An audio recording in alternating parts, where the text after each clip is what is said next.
Have you ever felt that you love too much, that you give yourself so much that you lose yourself?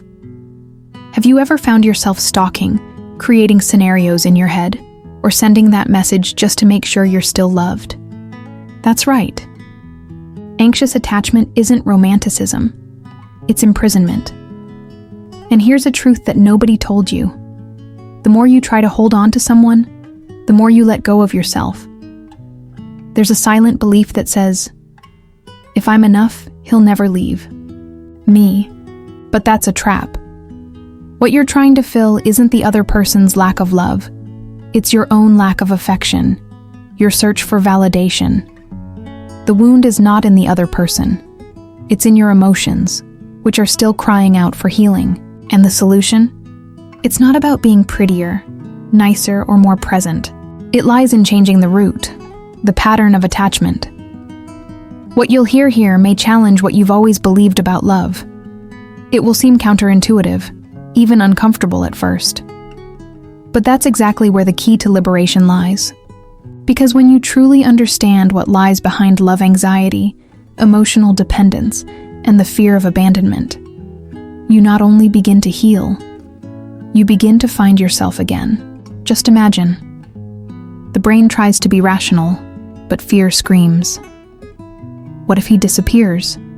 What if he dumps me? Whispers fear in the dark. On the other side, forgotten in a dusty corner, is self-esteem, silent but alive. This scene is not just symbolic. It represents the mental theater that so many women live in silence, fighting a daily battle against love anxiety, fed by emotional wounds that haven't completely healed.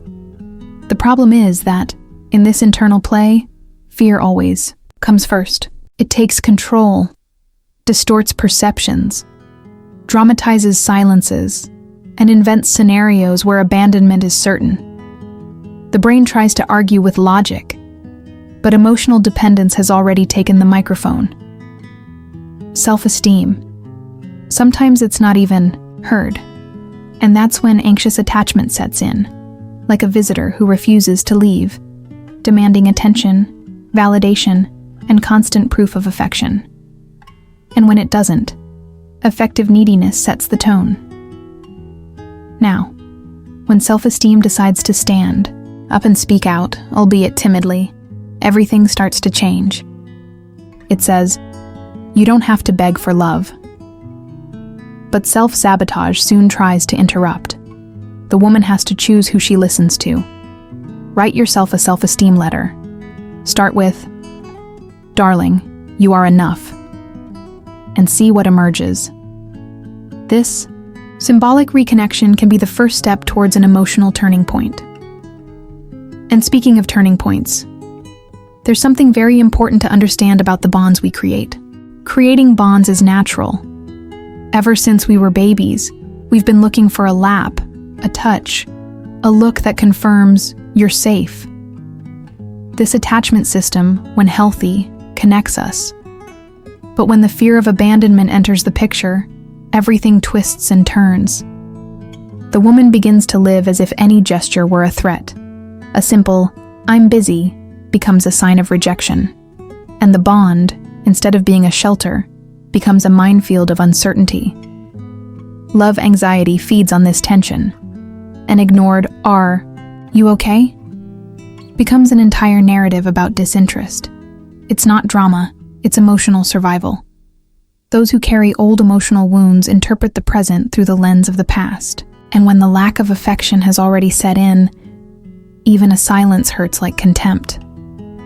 The problem is not loving too much, but loving with fear. Fear of the other person disappearing when you close your eyes. You need to observe the triggers and which situations make you feel insecure. A delay in replying, a change of tone, and reflect on whether there is concrete evidence or just assumptions. This simple habit of recording can open up space to identify the root of the anxious attachment. And when you understand this root, the question begins to arise. Why this need to be validated all the time? When she asks, "Do you still love me?" for the third time in a day, it's not an exaggeration. it's desperation. The search for constant validation doesn't come from a desire to be flattered, but from a lack of internal grounding. This woman isn't in need of compliments. She's in need of emotional security. She needs to hear from others what she can't yet sustain within herself. And this makes her emotionally dependent on signs, words, and promises that don't always come. Behind this emotional dependence is a heart tired of poorly healed rejections. And the brain? It has gotten used to the idea that love needs to be proven all the time. But here comes the self-sabotage. The more it demands, the more the other person pulls away, reinforcing the fear of abandonment. It's a vicious cycle that feeds love anxiety and emotional need even more. A dry goodnight is enough to crumble the emotions of someone who hasn't yet found their own value. Breaking out of this emotional prison requires a courageous step. Building internal security. Create small self-care routines. And ask yourself, what would you say to a friend who is feeling this way? Because deep down, what's missing is relearning to love yourself before wanting to be loved. She'll only be able to change the pattern when she stops blaming herself for feeling too much. Feeling isn't weakness, it's information. The fear of abandonment, the constant need for an answer, the anguish when the cell phone doesn't vibrate. All of this is telling a story that needs to be listened to carefully. Recognizing these feelings, naming them and accepting them, is like turning on the light in a dark room. What was once frightening now turns out to be understandable. Anxious. Attachment isn't cool. It's the emotional survival of someone who has lived through wounds that still hurt. When a woman begins to look at herself honestly, without judgment, she gains power. The power to choose whether to repeat old patterns or do things differently. That's when emotional healing is born. When she decides to stop running away from her emotions and begins to welcome them with self-love and compassion. A powerful exercise is to keep an emotional truth diary. Write down how you felt during the day, what triggered your anxiety, what you thought about yourself. Over time, you'll realize that many of these thoughts are distortions of reality. And that's when the magic begins. You separate yourself from the pain, observe more clearly and open up space to build new perspectives, those that will take you to a lighter, safer place, where external confirmation no longer carries the same weight. It's funny how the mind can create scenarios that seem so real, but which only exist inside her head.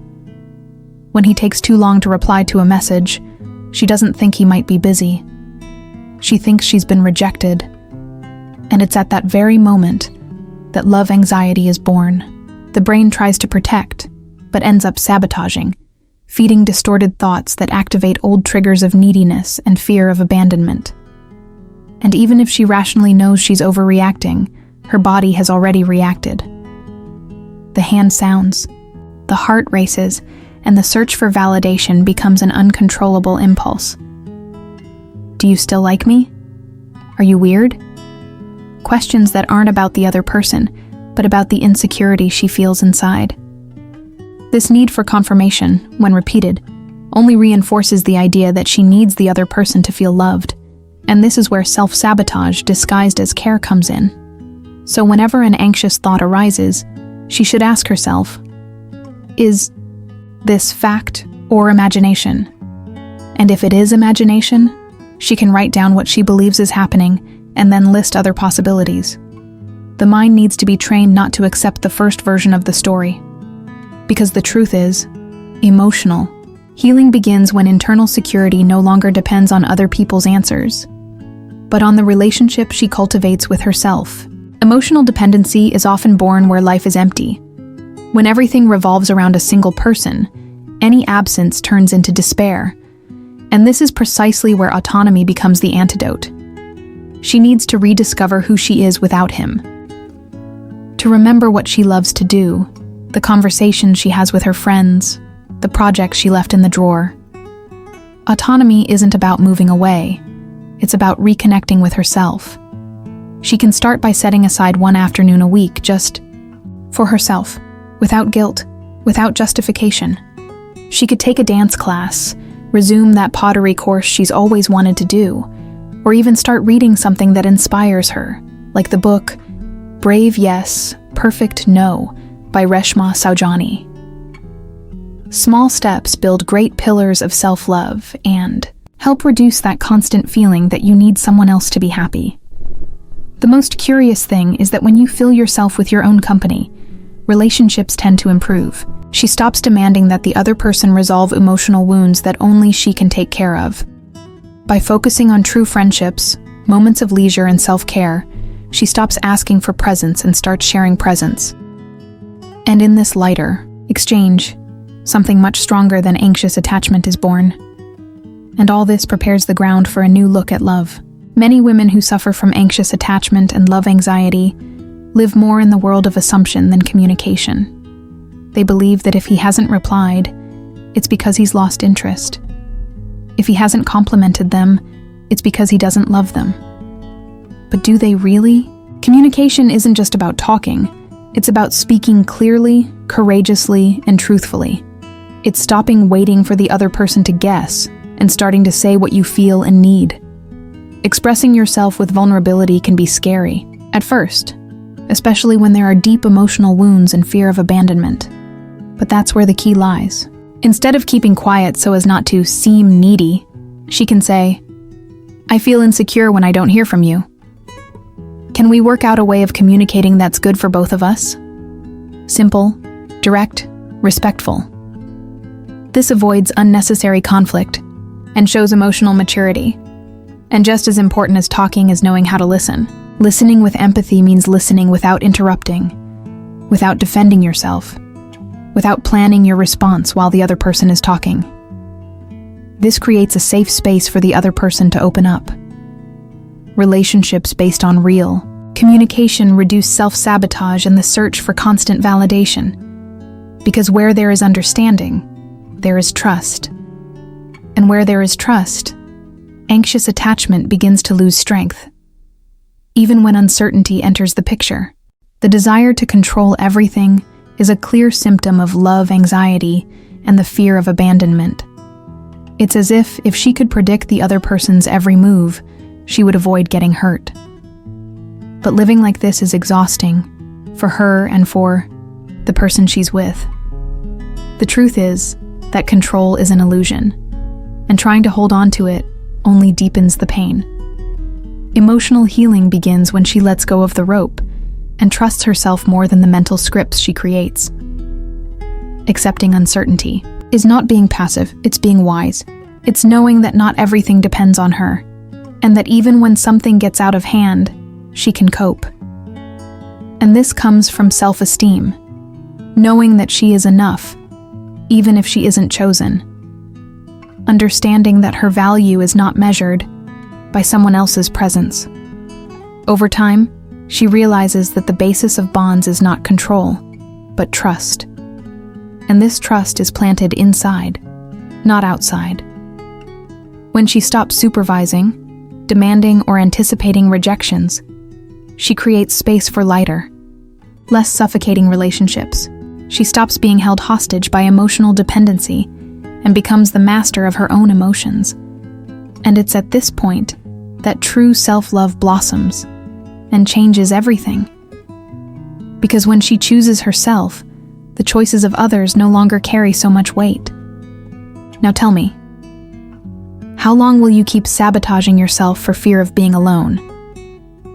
How long will you repeat patterns that only sink you into love anxiety, anxious attachment, and the incessant search for validation? It's time to understand that self-love isn't selfishness, it's emotional survival. It's what will free you from this cycle of neediness and dependency that only hurts and slows down your life. Think carefully. What can you do today to put yourself first? What small actions can you start practicing to build the emotional autonomy you so desire? It's time to act, to turn the key, to face your emotional wounds with courage, and stop putting your happiness in someone else's hands. You deserve a love that doesn't hurt, and it starts within you.